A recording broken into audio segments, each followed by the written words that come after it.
بسم اللہ الرحمن الرحیم۔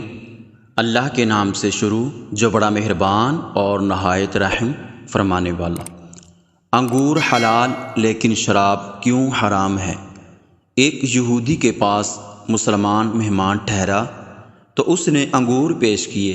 مسلمان نے بڑے شوق سے کھائے۔ تھوڑی دیر بعد وہ یہودی شراب لے آیا۔ مسلمان بولا، استغفر اللہ، میں مسلمان ہوں، شراب نہیں پیتا۔ یہودی نے ہنس کر کہا کہ یہ جو انگور آپ نے کھائے ہیں، شراب اسی سے نچوڑی جاتی ہے۔ مسلمان نے کہا کہ آپ کی اہلیہ کدھر ہے؟ تو یہودی اپنی اہلیہ کو بلا لایا۔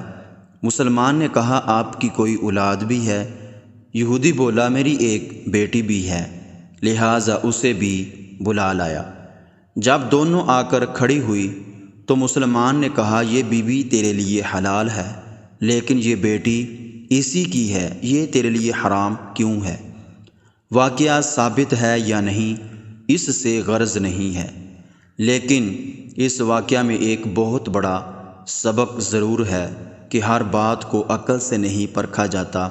عقل سے اوپر بھی کوئی علم ہے جسے وحی کہا جاتا ہے، جس کے مقابلے میں عقل اور قیاس کی کوئی حیثیت نہیں ہے۔